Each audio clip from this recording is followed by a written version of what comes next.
मुझे याद है 2010 में लालू जी ने कहा था, राज शर्मा जी, इसीलिए मैंने कहा बेडौलत रस आपने उनके फाटा तंग। आप राष्ट्रीय पार्टी हो, आपके लिए बड़ी समस्याएं ये लोग पैदा कर रहे हैं। लालू जी ने कहा था 2010 में, मनमोहन सिंह की सरकार थी, कि हम मैडम को बता दिए, उनके शब्द सुना रहा हूं, हम मैडम को बता दिए लालू यादव की लाश पे आरक्षण का बिल पास होगा लोकसभा में, जान लीजिए, सरकार गिरा देंगे सरकार। क्या मुलायम सिंह जी आए फिर माइक पर, उनने कहा समर्थन वापस ले लेंगे, 1 मिनट नहीं सोचेंगे। क्या कांग्रेस ने कहा रहने दो, छोड़ो, नहीं लाते बिल। क्या अब बिल पास हो गया तो अब कैसे भैया क्रेडिट लोगे? लालू जी सुरक्षित हैं, अच्छे हैं, स्वस्थ हैं, ये तो अच्छी बात है, ईश्वर करे और स्वस्थ रहे, लेकिन उन्होंने कहा तो ये था कि मेरी लाश के ऊपर से गुजर के बिल बनेगा। अब इसमें तो तारीफ कर दो कि ना लाश जैसी कोई स्थिति नहीं आई और बिल भी पास हो गया। नहीं, और सुन लो महाराज, और सुन लो, स्वामी प्रसाद मौर्य, उदयनिधि स्टालिन, महिलाओं के आरक्षण में मुस्लिम महिलाओं के लिए कोटा, ये सब चीजें ऐसी हैं राज शर्मा जी, ये कोरोना वायरस जैसी आपको तंग करती रहेंगी। कश्मीर से कन्याकुमारी, असम से गुजरात तक, जहां जाओगे यही पूछा जाएगा कि भाई उस पर क्या कहेंगे। आरजेडी के चंद्रशेखर ने कहा है कि रामायण फर्जी है, उसका जवाब दे के निपटोगे। अगली जगह जाओगे प्रेस कॉन्फ्रेंस करने, लोग पूछेंगे भाई साहब स्वामी प्रसाद मौर्य ने कहा कि हिंदू का मतलब चोर और फर्जी, जवाब दो, वो आपके गठबंधन के बड़े नेता हैं। क्या कर राज बाबू, कैसे निभेगा मामला, बताओ। कि जो हमारा इंडिया का गठबंधन बना है वो कुछ शर्तों के संग बना हुआ है, कुछ अलग भी हैं। जैसे कि आप स्टालिन की बात कर रहे हैं, वो लोग वैसे भी सनातन धर्म को कभी उन्होंने अपना नहीं माना, वैसे ही एआईडीएमके माने ना तो गाली थोड़ी देंगे। नहीं तो क्या ओपी सिंह, तो हमने कहा कह दिया गाली दीजिए? क्या ओपी सिंह साहब कह सकते हैं एआईडीएमके को अलग करें? क्या मोदी जी ने नहीं कहा था सनातन धर्म एक लाइफस्टाइल है? मैं नहीं मानता लाइफस्टाइल है, ये हमारा धर्म है जो पहले से चला आ रहा और अमर रहेगा। इसमें क्यों नहीं कहते हैं ओपी सिंह साहब? हमने स्टालिन का हमारी कांग्रेस पार्टी के किसी नेता ने समर्थन नहीं करा, वो उनके व्यक्तिगत बयान है, मैं उनकी जुबान से तो बोल नहीं रहा हूं। इसलिए मैं आज भी कह रहा हूं स्टालिन के बयान से हमारा कोई लेना देना नहीं, उनके बयान व्यक्तिगत बयान है। ठीक है, मैं ठीक है राज भाई, आगे बात। मैं सिर्फ मित्रवत एक सलाह दूंगा, उनको टेलीफोन करके ऐसे जितने भी लोग हैं उनको बताओ कि व्यक्तिगत बयान कम से कम 100 दिन होल्ड कर ले, लोकसभा हो जाए उसके बाद रोज व्यक्तिगत बयान दें। ऐसे बयान देंगे वोटिंग तक बवाल हो जाएगा। आप तो दूध के जले हो फिर भी समझ नहीं रहे हो भाई। 400 से 40 ऐसे ही हो गई, कुछ तो कारण रहे होंगे राज भाई, नहीं? और ये फिर बवाल लोग फैला देंगे। खैर, आप कांग्रेस की इच्छा, अगर कांग्रेस अपने को उदार इतना मान रही है कि देखिए अभिव्यक्ति की आजादी है? अगर हिंदू को, सनातन को गाली दे दे। और फिर एक चीज मैं कहता हूं, वो नेता धर्म पर क्यों बोले प्रोफेसर साहब, वो नेता धर्म पर क्यों बोले जिनको धर्म के बेसिक्स की और धर्म से जुड़ी भावनाओं की समझ नहीं हो राज भाई। क्या राहुल जी की अपब्रिंगिंग में धर्म का कोई लेना देना नहीं? क्या वो वेद पुराण उपनिषद कहते हैं पढ़े, लेकिन पढ़े होंगे इस पर शक है। क्या उन्होंने आज क्या कहा, कहना कुछ चाह रहे थे, बोले क्या? ओपी सिंह की पार्टी की भी शायद ज्यादा निगाह नहीं गई, वो लोग बवाल काट देंगे। क्या उन्होंने कहा कि बीजेपी में सांसदों की स्थिति ऐसी है, उनकी कोई हैसियत नहीं है, कोई उनको पूछ नहीं रहा 2 पैसे का। एक सांसद ने मुझसे कहा कि मेरी कोई हैसियत नहीं, बीजेपी के सांसद ने कहा, तो उन्होंने तुलना किसी की, बोले जैसे मंदिरों में मूर्तियां होती हैं देवताओं की, पावरलेस, यूजलेस। क्या लो भैया कर लो बात। 12 करोड़ आदमी बाबा विश्वनाथ के दर्शन मत्था टेक के गया साल भर में काशी में, और आपने बता दिया मूर्ति बेकार है। हे नाथ नारायण, क्या होगा? 7 करोड़ आदमी बांके बिहारी के पांव पूज के गया है 1 साल में। क्या कौन सी किताब पढ़े हो भैया? ये तो बता दो भाई, कौन सा इंटरनेट से क्या खोज के लाए हो? क्या बवाल है, क्या समस्या है? प्रोफेसर साहब, हिंदुस्तान में ये कौन कहने का दुस्साहस कर सकता है इस देश ने मूर्तियों की रक्षा के लिए प्राण दे दिए। पता है इतिहास आपको? ना समझ लोग। औरंगजेब के समय में, अब्दाली के समय में, नादिर शाह के समय में इस देश के हजारों लोगों ने प्राण दे दिए हंसते हंसते मूर्तियों के विग्रह के सम्मान के लिए। और प्रोफेसर साहब एक बात गांठ मान लीजिए, ज्ञान वापी में कुएं में बाबा विश्वनाथ का सेवक, आचार्य, पुजारी शिवलिंग लेकर कूद प्राण दे दिए थे, समुद्र कुएं में समा गया था उस शिवलिंग की सुरक्षा के लिए। आपने कह दिया कि जैसे मूर्तियां होती हैं वैसे मोदी ने अपनी पार्टी में एमपीओ को बना दिया यूजलेस, पावरलेस। ये बोलने की क्या जरूरत है आपको? ऐसा क्यों बोलते हो? तिरुवयूर का मंदिर, उत्तर भारत छोड़ो, दक्षिण का उदय, पद्मनाभ का मंदिर, तिरुपति बालाजी, सब जगह मूर्तियां ही हैं मित्र। इस देश का प्राण बसा है मूर्तियों में।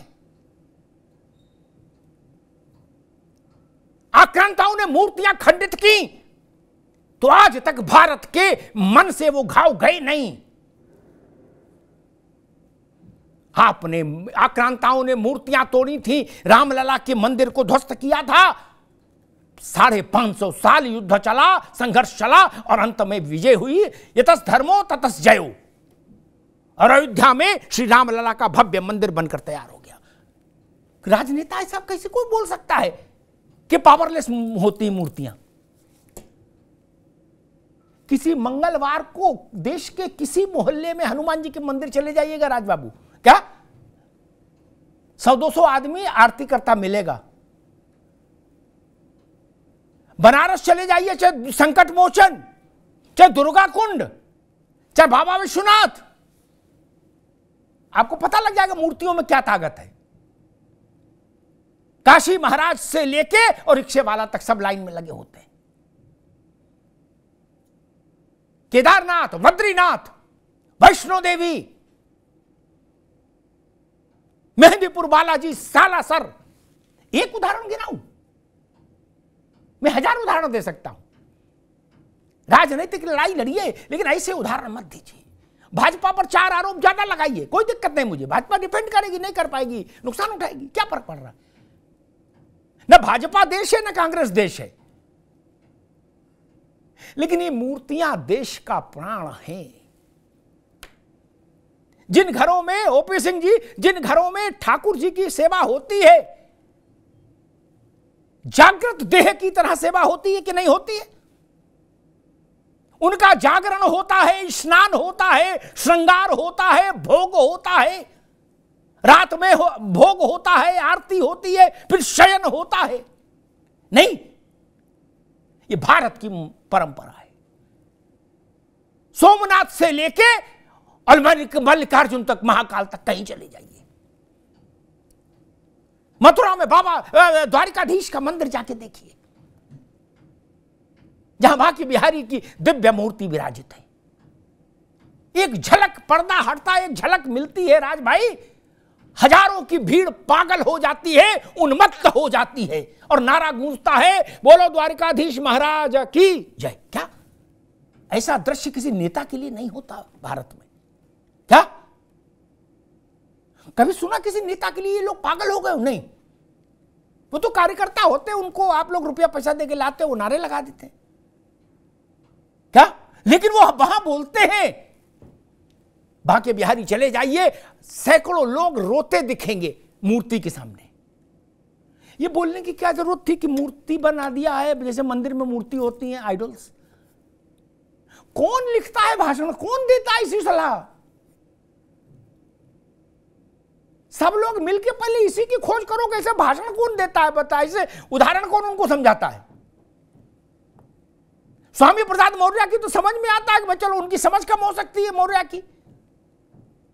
राहुल गांधी देश विदेश घूमे, वो अभी राहुल गांधी ने एक बात और कही थी, प्रोफेसर साहब आप तो प्रोफेसर हो, राहुल जी ने एक बात कही थी कि मैंने वेद, उपनिषद, स्मृतियां, पुराण सब पढ़े हैं। ओपी सिंह जी, सब पढ़ने के बाद अगर ये नतीजा निकला कि मूर्तियां बेकार हैं, तब तो बड़ा मुश्किल है भैया।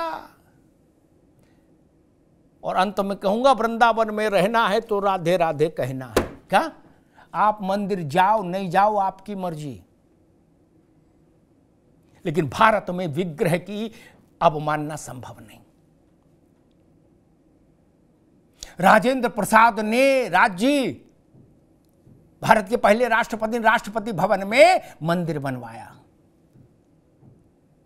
रोज पूजा करते थे। साल में 18 दिन, 9 दिन एक नवरात्र, दूसरी नवरात्र 9 दिन। प्रणब मुखर्जी राष्ट्रपति रहते हुए भी अपने गांव जाते थे, देवी स्थापना करते थे, 9 दिन वहां रहते थे नंगे पांव। भारत में मूर्ति का यह महत्व है। इसीलिए मुझे डर लगता है, भाजपा अपने पराक्रम से जो जीतेगी जीतेगी, बाकी आप लोगों के अखंड योगदान से भी जीतती है। अभी तो इनको चेतना नहीं आई, जिस दिन अब जब जी निकलेंगे बाहर और मथुरा में जाके कहेंगे कि बताओ राहुल जी कह रहे मूर्ति में कोई ताकत नहीं, उसका क्या असर होगा। अयोध्या को लेकर मैं वो देख रहा था आंकड़ा, पहले साल, राज भाई, पहले साल 12 करोड़ भक्तों के आने का अनुमान है। क्या एक इंटरनेशनल एजेंसी ने वो किया है आकलन, उसके मुताबिक कि पहले साल जो वो आमद होगी वो 12 करोड़ की होगी। क्या वो रामलला की मूर्ति ही देखने आएंगे ना, लूडो खेलने तो आएंगे नहीं। 12 करोड़ जितने आपको कुल वोट मिले 19 में, क्या? और काशी और अयोध्या के भक्त जोड़ दें एक साल के तो उतना तो वोट ही नहीं मिला आपको, कांग्रेस को। इसलिए मैं कहता हूं ऐसी बात मत बोलिए। आप 80 सीटें जीते, मेरी शुभकामनाएं, लेकिन चुनाव के खिलाड़ियों को चाहिए सनातन और भारत की आत्मा के साथ खिलवाड़ मत करिए। राजनीति का खेल खेलिए, वही बहुत आनंददायक है। एक दूसरे पर आरोप लगाइए, एक दूसरे का कुर्ता फाड़िए, हमको भी आनंद आपको भी आनंद। लेकिन करोड़ों करोड़ लोगों की आस्था जिन मूर्तियों में है उनके साथ प्रलाप मत करिए, ये प्रलाप महंगा पड़ेगा। धन्यवाद।